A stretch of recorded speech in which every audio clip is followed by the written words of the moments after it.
नमस्कार, मी रिद्धी म्हात्रे. बातमीपत्रामध्ये आपल्या सगळ्यांचं स्वागत. बातमीपत्राच्या सुरुवातीलाच बातमी आहे अयोध्येमधून. अयोध्येत राम मंदिराचा दुसरा वर्धापन महोत्सव साजरा होतोय. 31 डिसेंबरला लाखो भाविक रामलल्लाच्या दर्शनासाठी उत्सुक आहेत. मात्र या वर्धापन दिनाच्या महोत्सवामध्ये भाविकांसाठी राम मंदिर खुलं राहणार आहे की नाही याविषयीची उत्सुकता आहे. अयोध्येमध्ये राम मंदिराची प्राणप्रतिष्ठा 22 जानेवारी 2024 रोजी झालेली. यंदा हा दिवस 31 डिसेंबरला येतोय, त्यामुळे तो प्रतिष्ठा द्वादशी म्हणून साजरा होतोय.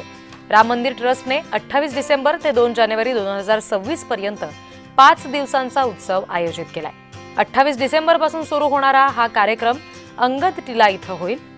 सकाळी रामचरित्रमानस पठण, त्याचबरोबर भजन कीर्तन आणि सांस्कृतिक कार्यक्रम होणार आहेत. 31 डिसेंबरला सकाळी 9:30 वाजता विशेष पूजन आणि अभिषेक सुद्धा होईल. संरक्षण मंत्री राजनाथ सिंह आणि मुख्यमंत्री योगी आदित्यनाथ त्यासाठी उपस्थित राहतील. हा महोत्सव भाविकांसाठी अत्यंत महत्त्वाचा असेल. 31 डिसेंबरला भाविकांसाठी राम मंदिर पूर्णपणे खुलं राहील. नेहमीप्रमाणे रामलल्लाच्या दर्शनासाठी रांगा लागतील.